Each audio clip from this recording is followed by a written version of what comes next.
Nashville, raising Nashville, raising Nashville, raising Nashville. Welcome to this week's episode of Raising Nashville. I'm Bucky. Juicebox. Old boy. And we have a very special show for you today. As we have had in the past, we've had special guests, and we are all three very excited about our special guest today. In the past, it's been our children. There's been one wife present in one of our episodes, but this week, all the way from the West Coast comes the composer and writer of our theme song, Raising Nashville, Mr. Shane LaRue. What's up, guys? Yeah, welcome to the show. We used to have a podcast back in the day called Cool Whip and Sugarcane's Redbox Movie Reviews. Yeah, we did. Yeah, we did. We did about 60 episodes, I think, if we count back 60? correctly. It was like 60. It's where we. How many of those movies can you actually remember? Because I felt like I could remember like 20. That's why I was 12. There was a lot of drinking. What was that one? Nashville Strong? Country Strong? I swear to God, I think you guys made it up. So it was a podcast where we did comedic reviews of movies after we had watched them and indulged in a few. It was fun for us, but we had a theme song on that podcast, which is one of my favorite things of all time. Actually, we'll just let you take a listen real quick.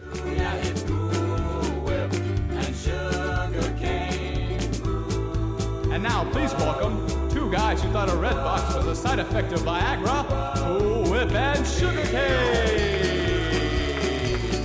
So I don't know about you guys, but two guys who thought a red box was a side effect of Viagra could be one of the best one-off lines I've ever heard in my life. It's gold. Shane, I've got to know how you created that. Because all we do is we send him the idea of what our podcasts are going to be, and he creates these amazing theme songs. I'm surprised that like it seemed like a really easy one. Like, oh, this has probably been done before, Redbox. And it was it was like find a joke about Redbox, and then it popped in my head. And it's great. Thank you. It's one of my proudest moments so far. So the reason we have Shane here and what we want to bring to you today is we all chose a conspiracy that we want to go through. And some of them are outlandish, and some of them, like in my opinion, I want to try to convince you that this person is right. I want to try to convince you that something actually happened that's been a conspiracy theory for years. Oh, Cool. so, okay. I can't wait. Yeah. I just want to say too that we're not getting into any like super crazy conspiracy theories. I mean, they are crazy, yes, but Sure. we're not going into 9/11. We're not going into Q Anonymous, whatever that stuff is. Like that stuff. That's too much, and we could do a podcast for 10 hours talking about that. Yeah, Man, I was going to do Pizzagate. Yeah. Oh, No, I'm playing. No, that's What's the terrible. bald-headed guy that yells a lot that has the conspiracy theories? Alex Jones? Yes, we're not Alex Jonesing you here. No, we're gonna have some fun. This is kind of funny.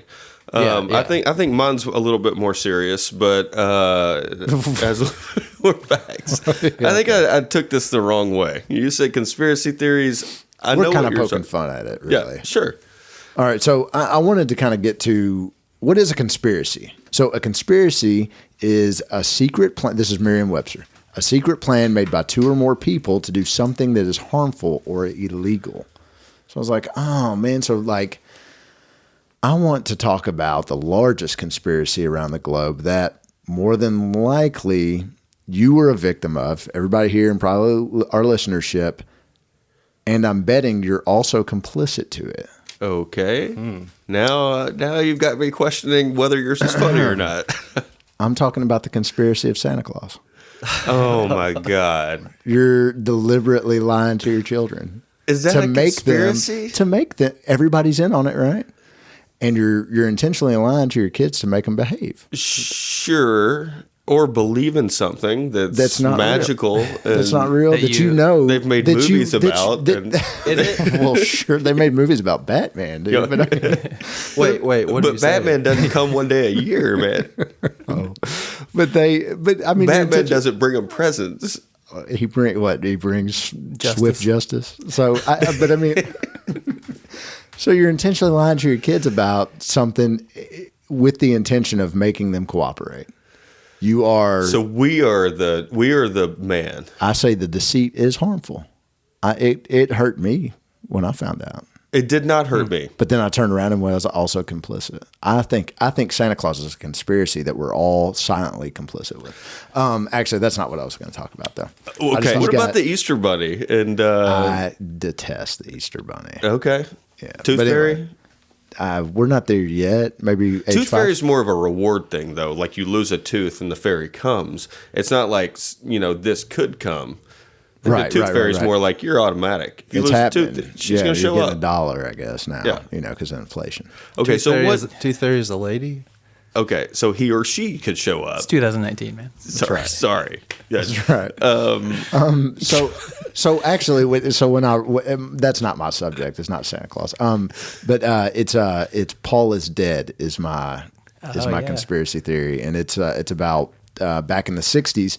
There was a lot of rumors, and I guess it was word of mouth that Paul McCartney died in a violent car crash in like 1968. Okay, and he was decapitated. So that would have been like the height of the Beatles. Yeah, hold on. No, this is key. Decapitated. Okay, this is key. In a car crash. Yes. Okay. He got in an argument with the rest of the band, said, you wankers, and then fucking drove off. Car crash.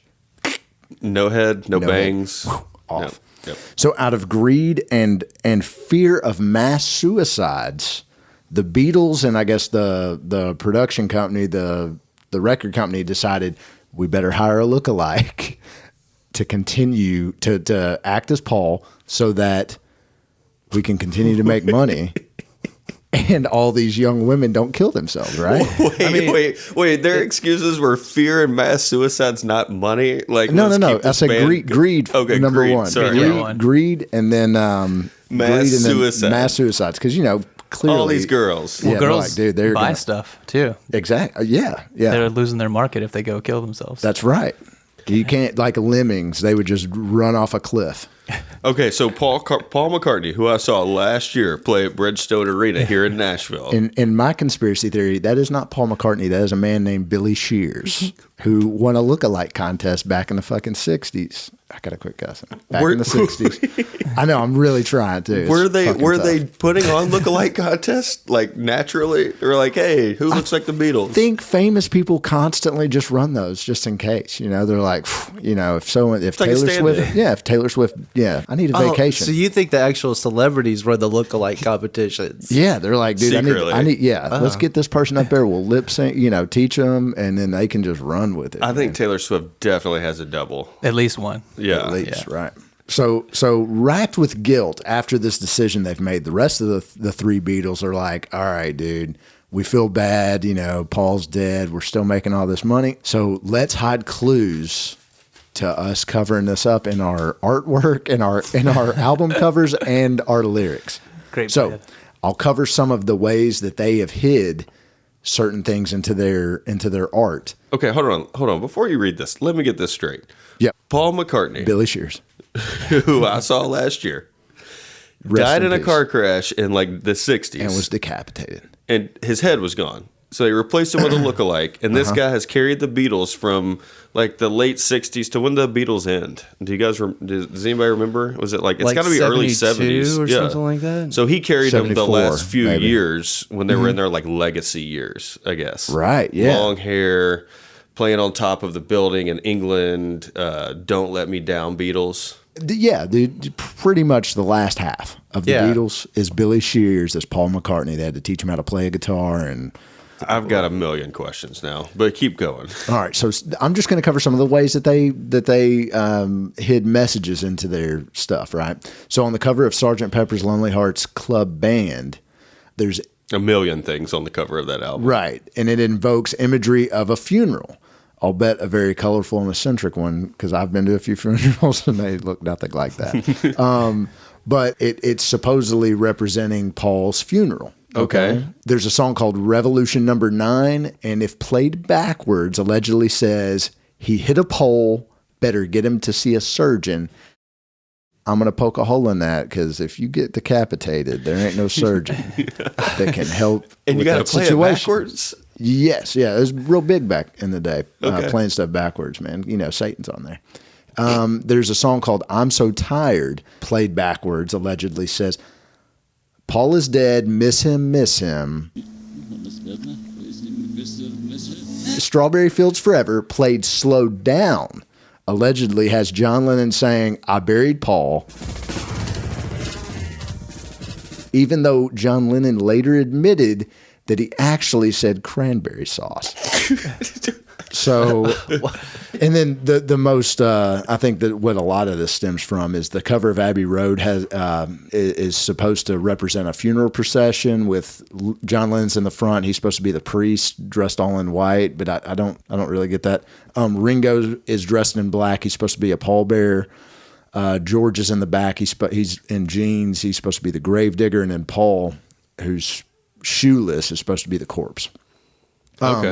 And then the most clear, the most relevant, and the one that everybody really harps on is "Octopus's Garden," which is sang by Ringo. If played backwards at half speed, clearly says that he kept the head and gave coordinates to where it's buried. Whoa. Wait a minute. So Ringo kept the head? Clearly, in "Octopus's Garden," played backwards at half speed, you can hear Ringo say that he kept the head and he gives specific coordinates to where it's buried. That can be, that's a conspiracy all in itself. It's weird. It's kind of like, who are we talking about? So at this point, somebody's already got his head, right? Like, there's a lot of people out there. There's a lot of holes out. It's out by Stonehenge. so there's like some super eccentric billionaire somewhere that's like, you want to see some crazy shit? I got Paul I got McCartney's a head. fucking Yeah, Paul that's right. McCartney. Yep. But does that mean Ringo was in the car with him? Or he was just close? I don't know, man. Because, I mean, you'd have to scoop up a head pretty quick before somebody noticed and, like, took it with them. I guess. Look, I don't know. I'm getting way too literal on this. Right. All right. So that's pretty much my conspiracy. And, you know. The one thing I did read about that was they made a follow-up album to the album Revolver, and it was never released and it was lost. And apparently that's when the switch happened. And that's when, who'd you say, Billy Shears?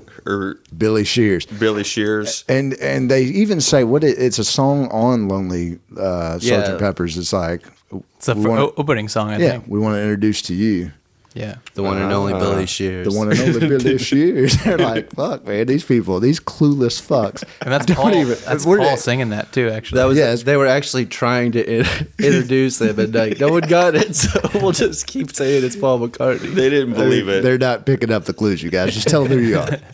All right, so that was a good conspiracy. I like that. It's interesting. Paul McCartney's not dead, so if you go see him, No. wait a minute. Paul McCartney is dead. If you go see him right now, you're actually going to see a guy named Billy Shears. Mm-hmm. Just know that out there when you pay $400 for a nosebleed seat to go see Paul McCartney. That's right, man. Yeah. That is a good one. I recommend if you're interested in it all, go down a rabbit hole sometime. It's some pretty crazy stuff. Yeah. All right, so I want to try to convince you guys something. Did you know that the Titanic never sunk? No, I did not know that. So Learn me something, Bucky. yeah, I've been an avid Titanic fan since I was a little kid, and it's DiCaprio? because no, not the movie, the actual boat, the story, the facts, history. I've been a Titanic fan. It's been a thing. It's something bigger than me. For sure. I agree with that. Like even before the movie came out, like I was obsessed with how big it was. I had these picture books when I was a kid, and it showed the destruction of it, and it always scared me. And I was big into horror movies and things like that, so I was into the story because this mammoth thing that's bigger than everything on Earth splits in half, and it's an unsinkable ship in the middle of the ocean, and it sinks on its maiden voyage. That shit is eerie to me, right? Yeah. So what I want to bring to you guys this week is the Titanic actually never sunk. So they've been lying to us for years. Everything I've studied, every movie that's been put out in documentary is a lie. And here's why. Because there used to be a company called the White Star Line. You know, they created the Titanic. They also created a couple of other ships that came out at the same time as the Titanic. It was called the Olympic line of ships back in the day because they had three ships, the Olympic, the Titanic, and the Britannic.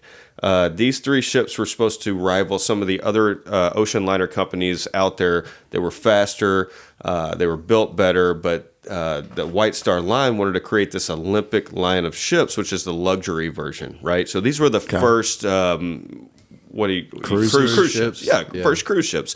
But they also went from England to New York. So that was the cruise, and then you could go to New York to England, and back and forth, whatever. So the Olympic was the very first ship that was built in 1911, and it was the namesake. It was the Olympic line of this White Star Line of ships.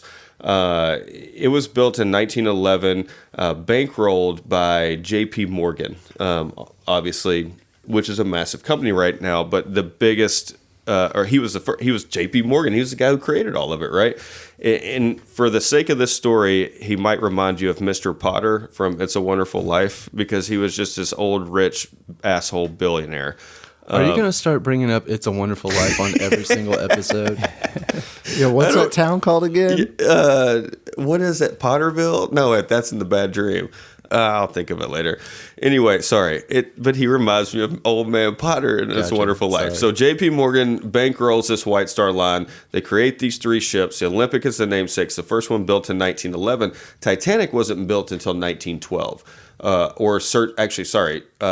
Sailed its first voyage until 1912, right? The Olympic was the first one, 1911. Right out of the gates, January, they send it out on its first voyage. It goes on 5 voyages, more than that. On the 6th voyage of the Olympic, it hits another ship, a military vessel, right? It hits it. The guy who was driving was an idiot. Took a left turn when he was supposed to take a right, runs right into this military ship, gashes this Olympic, this major voyage ship.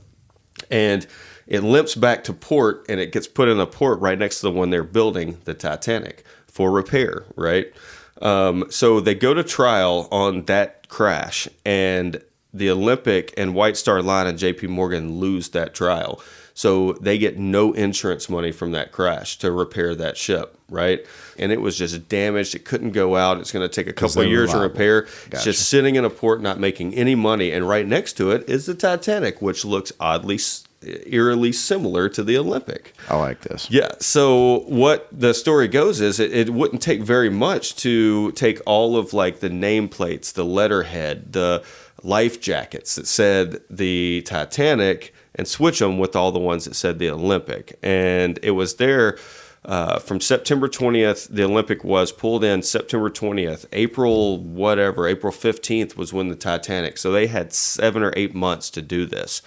And they switch out all these nameplates. Now, here's why. Because they want to send out the maiden voyage of the Titanic that actually has insurance on it. The other one, the brand new ship, they could run for years and years, just based off the fact that now they can't get insurance on it. So the Olympic, quote unquote Olympic, which was the new ship that was built, ran for another 25 years, and it was the name of the entire company. So they send out the Titanic. It's been damaged. They put a paint job on it. They switch everything out. They send it out and sink it in the middle of the ocean, specifically for the insurance money. For that cheddar. Yeah, for that cheddar. Because it was insured at $5 million. Now, it took $7.5 million to build the Titanic. So why was it insured at less than what it was actually valued at? Which was crazy because they thought since they lost all the insurance money on the Olympic because of that crash, they could at least get 3/4 of the insurance money off the Titanic and pay for that original ship, which was only that much money. Right. Here's the odd part. J.P. Morgan, literally 5 days before the Titanic's maiden voyage on April 15th, 1912. Policy. So he increases his insurance money. Gets even crazier. J.P. Morgan was set to ride that ship, right? He and hold on, listen. He and 50 people, including the president of the White Star Line and all of the board of directors, bailed 2 days before it was supposed to sail, claiming illness. So why didn't they get on that ship? I thought you were going to say 2 days later he's at the insurance office trying to collect. Where the fuck's my money? That was like 3 days later. He was there with his mistress. She's like smacking her gum, like, when are you going to get that money? Yeah. I mean, this conspiracy theory goes deep. And something did sink, if that's your question. Well, no, that wasn't my question. My question is, there has to be too many people that would have noticed them painting this boat to like switching the name.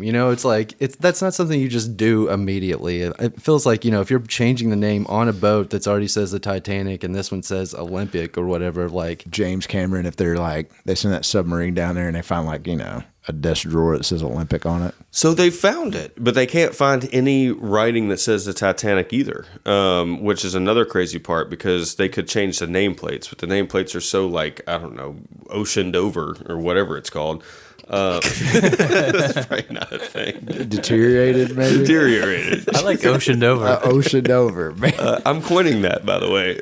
So to wrap it up with the Titanic. So it's originally the Olympic. He sinks the ship. 1,500 souls die. 800 live. Here is where it gets, and you didn't think it could, but it gets even crazier. So the conspiracy goes even further to say that Titanic did not hit an iceberg. It hit a staged ship in the middle of the ocean because an iceberg couldn't have caused the damage to cause a ship to sink. The Titanic hit this ship, or quote-unquote iceberg, right where the damage was to the Olympic from that crash the year before. And that is where the shit gets weird to me. It's criminally brilliant. What if the name of the stage ship was like Tip of the Iceberg? It's brilliant. I think perfect. I think it's great. And then I want this to be true. So see, you believe it. Except for it's very believable. Except for a lot of people died.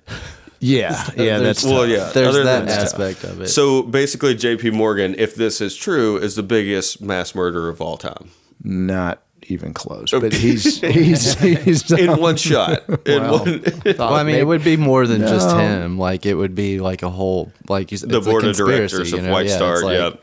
Yeah, because there would have to be so many other people involved. Like they would have to have somebody like in government office that was investigating it or whatever to like kind of look the other way on stuff. Like it was also 1912. Yeah. So I don't know how much they had. Was pre-internet. Yeah. Okay. Just barely pre-internet. I like this. This is great. Yeah, this is a good one. All right, who's up next on the conspiracies? I think we've had fun with the first two. I'll jump in. So you guys have heard of flat Earth, right? You know what that was. I'm borderline. Yeah. You're not convinced? Not fully yet, but I'm borderline. Okay. I can see both sides. Anyway, I want to talk about this guy named Rodney Clough.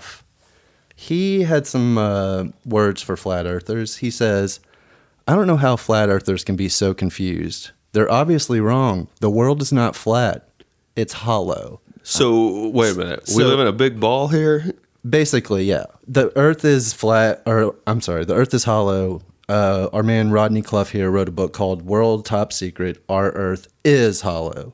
So this guy's this is not a new thing. He didn't come up with this. This is like a theory that's been around since the 15 and 1600s and possibly even earlier than that. Right. But this is somewhat more recently, so I just wanted to talk about him. But his whole theory is that the Earth's crust is 800 miles thick.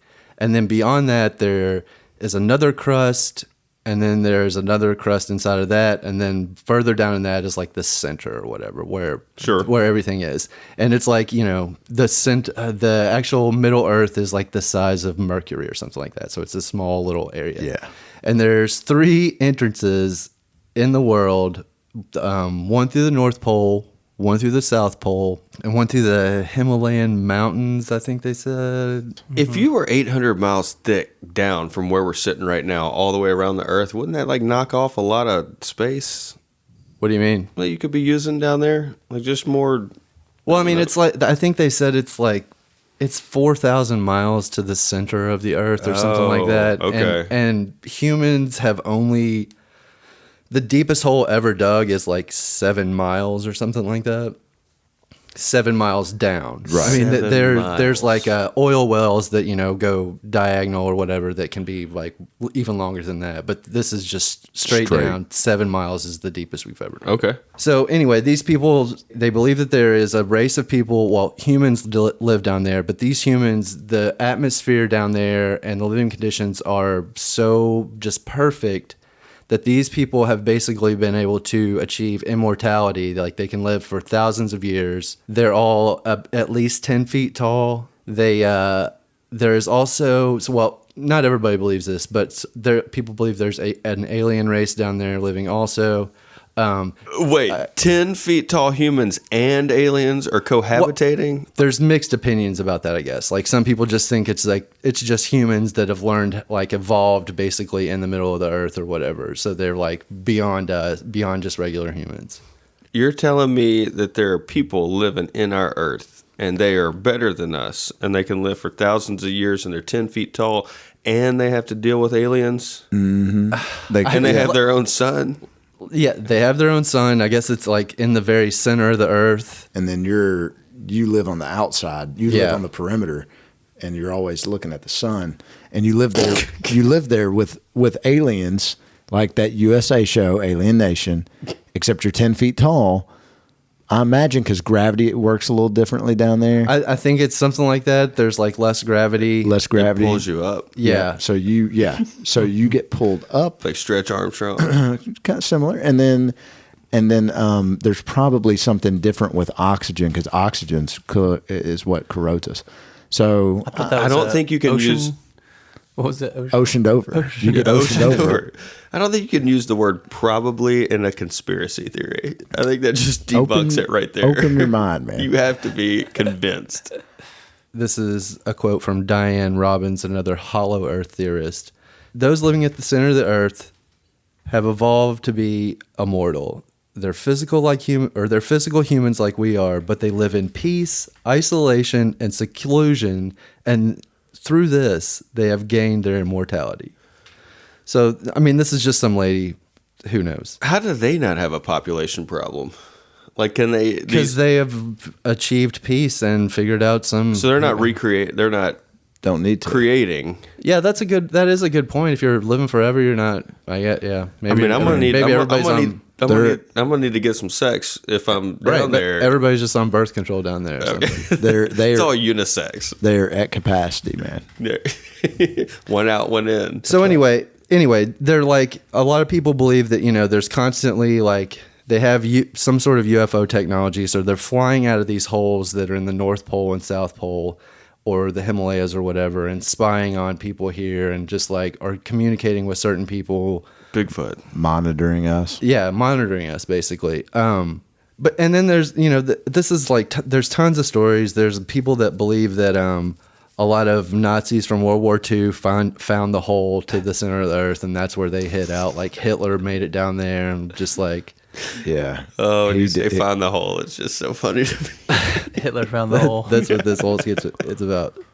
But anyway, so there's a bunch of people that claim that they have been there. There's one guy that, if anybody is interested, you can dive into this. It's pretty fun to read about. But there's a guy named Billy Fay Woodard, who was a colonel in the U.S. Army, and he claims to have found the hole. He claims to have been from there. He was born there, and he had a twin sister, and they were both intergender. I'm not. They had both. Yeah. Okay. Anyway, they were adopted, and they both like allegedly had these powers, and blah blah blah, and he was like kidnapped and returned to Hollow Earth by people like as a kid. They like, he's like walking home from Cub Scouts. Sorry, I'm just paraphrasing this story because I read it, but you can look it up online. He's like walking home from Cub Scouts, cuts through a field, like just goes all the way home, doesn't even think anything about it. And everybody's like, you were gone for 6 months. Where the hell were you? And then they like hypnotized him. He was like, told him that he was in the Middle Earth, and they did all these tests on him, and they told him that he was originally from there. And like, sounds like the plot of Stranger Things. Dude, it is bizarre, and it is a fun, crazy read. Like, I don't know, man. I might dive into this. It's fun. I mean, I'm not saying I believe this at all. Like, I'm not saying that, but I'm saying whoever came up with this and whoever just like keeps layering stuff on it, it's goddamn entertaining. Well, all right, I'll check this out. Yeah, I like weird stuff, like all these conspiracies. I'm not sure I buy into them, but I enjoy them. Right, dude. It's such an entertaining read, and then it really gets you like thinking like kind of outside the box, and it's like, how did people even come up with this? And why am I not thinking about things in this crazy type of way? Yeah. So if you're from or looking for the hole, holler at us. We'll give you We'll put you in the right direction. We'll give you Bucky's phone number. So that was good. So we've done. Paul is dead. Paul is dead. So you titled yours. So Paul McCartney dies. Titanic never really sunk. There is a hollow earth with a sun and a race of 10-foot tall people. Yeah, like I said, I'm sorry. The dude's name is Billy Fay Woodard. Look him up. Holler at Billy Faye. He's still alive. Or he Billy Shears Fay.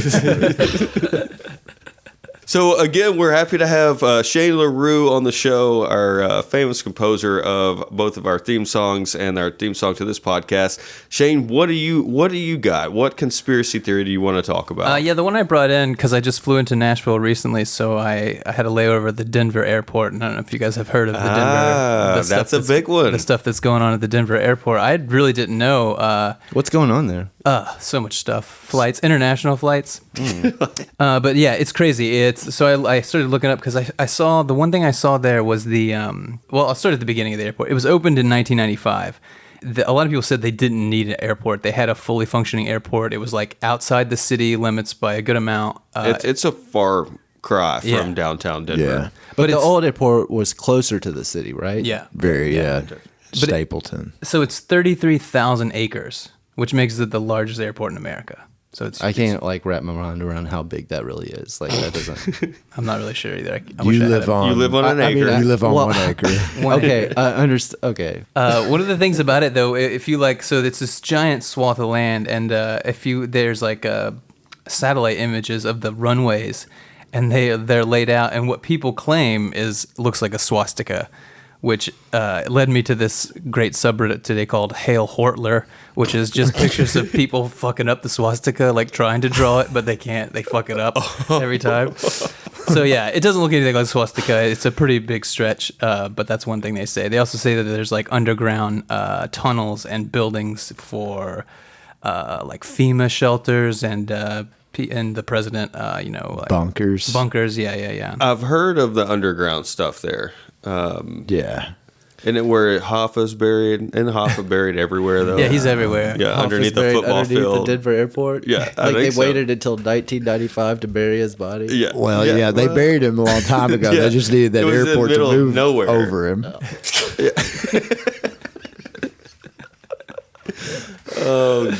Isn't NORAD isn't that in Colorado? Like the north, you know what I'm talking about? Like I think so. The air defense thing or whatever. Like it's in the side of a mountain somewhere.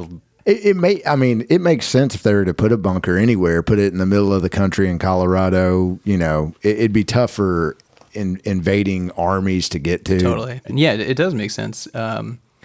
There's a dedication stone. So yeah, there's this dedication stone, and it says the New World, or it's put there by the New World Airport Commission. So if you guys have heard of the New World Order, that's where a little bit of this conspiracy jumps off. And they are apparently credited with helping fund and build the airport. One of their explanation of this is it's not New World Airport, it's New, World Airport Commission. And they just left out the comma. That's their thing for getting past that. On the bottom, there's the Freemason scale symbol. And there's a lot of Freemason imagery, apparently, all over the whole airport. Yeah. Also, in the dedication stone, it says there's a time capsule there to be opened by the people of Denver in 2094, so 100 years after it was built. Oh, I can't wait to find out what's So that's Jimmy Hoffa, probably. Paul's head, maybe. Paul's head. Pez dispenser, Paul's head, Jimmy Hoffa's body, and the insurance slip from the Titanic. JP Morgan's insurance slip. Yes. They're all related. We're starting a new conspiracy theory today. Right? Yeah. I like this. Yeah, man. it's great. There's also what you guys might be super familiar with is the statue outside the airport, which is a big giant blue horse, and it's called, the locals call it Blucifer, because it's 32 feet tall, 9,000 pounds, glowing red eyes. Yes, looks fierce as hell. The head during construction, the head fell off and killed the artist that was working on it, the sculpture. That's the biggest thing that you notice. I've been to Denver a bunch of times, and I like flying in or leaving at night so I can see those eyes lit up. Is there significance? Is that Denver Broncos? That's what it is. It's just the Denver Broncos. It's a stallion. Yeah. But does Colorado have some other connection? Is there a reason they're called the Broncos? Is that wild horses there or something? Yeah, wild horse country. Has to I be. guess. Yeah, that Okay. makes Mountain sense. horses not- or I mean, I don't know. I mean, this not may a be a dumb, stallion, this it's may be a a dumb hell question. stallion. I don't know. it's a hell stallion. Hell stallion. I always get creeped out when I'm at the Denver airport. The last time I was there was a great time though, because I was, when you go into check into your flight, you take the little shuttles down to the terminals. They're like underground, I don't know what you call Shuttles. subways or whatever kind of shuttles. I was standing right next to Questlove. Did somebody come up to you and say, "We need you to get away from Questlove"? Excuse me, sir. I need you to take a different shuttle. Yeah. No, this story I sounds didn't. very I familiar. didn't. No, this was years later. I didn't fanboy out like Eli Manning in 2005. Should you guys Right. role play this? Yeah, let's do it. All right. Excuse me, stewardess. Could you help me? I need you to get this clown away from me. Who's I that? wasn't the one that saying- keeps going. Hey, is that Questlove? hey, is that Questlove? First, I held my tongue and didn't say a single thing other than to my wife. I'm like, yeah, I think that's Questlove. I whispered it. So you had to take a different shuttle. No, I didn't. I just want to say I rented a Questlove at the Denver airport. Every other time I've been creeped out. Did you see any of the murals that are there? I did see a few of the murals, and they kind of creeped me out. The murals are super creepy. They're kind of really vivid depictions of some wild stuff. Like there's one where there's a soldier who's wearing a gas mask, and he's got like a Nazi type helmet on, carrying a huge sword. And then a little girl who's dead, and then the world is burning behind them. There's like a lot of stuff that's like, what was this guy thinking? Which is crazy. I mean, it's really cool art. It's just crazy that government officials like approved all of it. They all saw it and they're like, yeah, we like it. Good. Continue Paint to allow it to be there. it. Yeah. It is dark. It's super dark. You think they Is it approved by government officials? I mean, it would, or at least like the airport commission, the whoever. new world, Right, the yeah. new world airport. Yeah, the new world airport. Like, hey, we need something a little more end timey. Could you? Yeah. Can you update this? Yeah, we need That more is- more burning things and dead. that is bizarre. Who is the artist? He's still around. I mean, he's still. It's, And he had it's like a done stuff modern before artist. this. Like this Yeah. is like his style, and they were like, "We just want this style," and he was like, I think like "I'll go." there's a committee of airport people and artists who put together. They like wanted this guy. It's cool because the airport is like has started to play along with this whole conspiracy theory. They're like aware of it. I was looking it up, and they have signs. They have like construction signs right now, like "Pardon our mess" type of things. And it's like, here's what we're doing with this. It's like, why is this mess here? And it's like, A, we're adding new amazing restaurants and shops. B, we're building Illuminati headquarters. And C, we're remodeling lizard people's lairs. It's like they've got a good sense of humor about At least it. they So- embrace it. It's great. Yeah. How do you think that conspiracy got started? I'm sure it's got to be the dedication stone and the imagery. It's just got to be. I guess it's a culmination, and people are just like piecing it together, drawing conclusions. and there's there's evidence, I'm sure, of people not wanting the airport to be there, and then like Yeah. trouble along because it was And how delayed like big it two is, like- years and like $2 billion Right. over budget. Yeah, I remember hearing about So that. there was a lot of like money stuff in the beginning, construction problems and costs and stuff like that. So I think maybe it's just been building and building. People have Right. a problem with it over time. I had read something or heard something that they at the time that they had the luggage claim was supposedly like going to be the most sophisticated luggage claim in the world, and then upon launch or opening day, it never worked. It never worked. When they launched it and that it was a complete failure, they had an insurance claim. Here we go. It was damaged. They So built it a was- new yeah, airport. Right. They built a whole new other airport. on the grounds That for the looked airport. just like it. Overnight. The lawyer in this insurance lawsuit, Billy Shears. William Shears, Esquire. This is all coming full circle here. This is great. If you guys have any conspiracy theories, why don't you tag us in them? We would love to waste our time reading about all of this stuff. Absolutely. There's so many out there. I mean, we could have multiple episodes where we Yeah, just yeah, do yeah, another yeah. one of these. Yeah, I and know. they're super tantalizing. I think just humans, like in general, are like we love this sort of thing. Like, give us a little bit of evidence and a cool theory, and we'll just be like, okay, yeah, sure. And we Absolutely. love to even entertain it. Like all this stuff. The Titanic one, I never heard that one, but I'm like, I like that. I had never heard that either, and I'm like 85% convinced that you're right about it. Well, that's the other thing too. Is like with all of them, the one thing they all have in common is that like the Hollow Earth thing. Like you can't prove. We can't go out and prove and dig 7 miles down or more, however much you said. We like, can't fly over the North Pole to see if there's a hole it's there illegal, or not, yeah. or whatever, you know. Like we can't do all that. There's like unprovable aspects of them all. And people who cover it up for till their death. It's like a lie, right? Well, so I read this morning that Katy Perry is really Jean-Benet Ramsey growing up. Oh, that's a good one. I like that So one. only she knows that for sure, right? well, and her parents, I guess. But I mean, you know, like the Paul is dead one really goes back forever, because I mean, like even like royalty, like they think like so and so prince or princess died at a young age, and they're just like, we'll just throw some commoner in there and act it up, Prince and the Pauper type stuff. Yeah. So it's been going on forever, stuff like this. Like at least the rumors. Especially back in the day, like when there was no reporting or anything, Yeah. it's just like, yep, this is the kid. Yep, that's him. The insurance thing on the Titanic, like that's the biggest thing that makes me believe it, because people were doing insurance fraud like all the time back then. It was there's no way to catch them, or it's way harder. Yeah. So is the fact that we just have to pay so much money for insurance now just them catching up with all the people that ripped them off right. 100 years ago? We're still paying off that JP Morgan money. Yeah, exactly. That's why my premium's so high.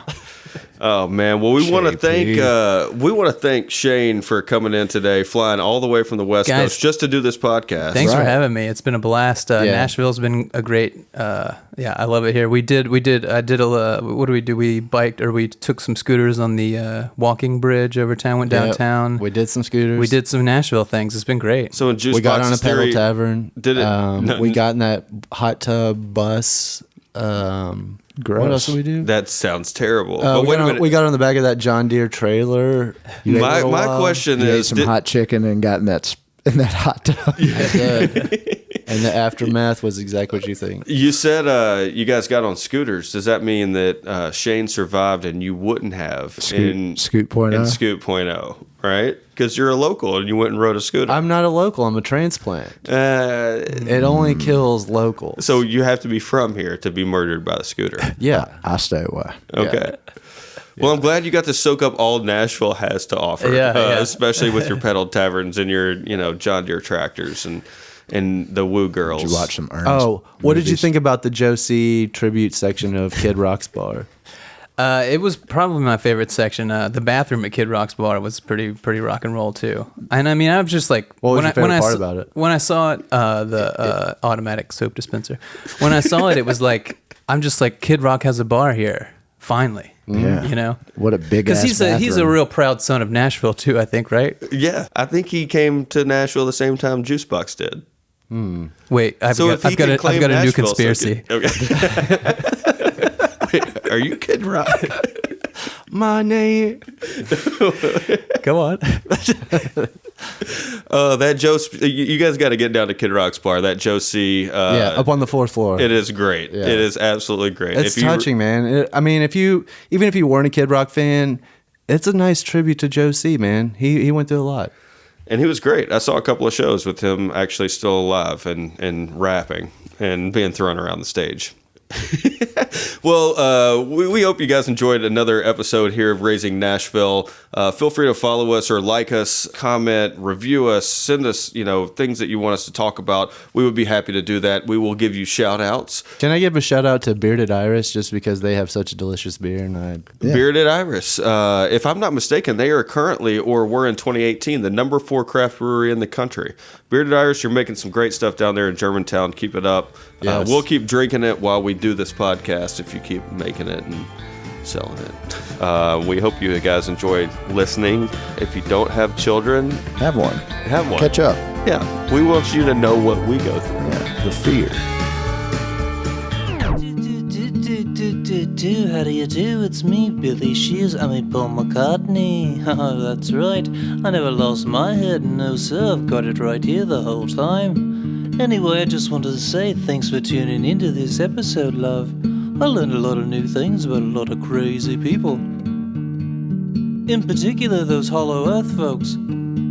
I'm gonna have a bit of a think on that one. It's pretty good.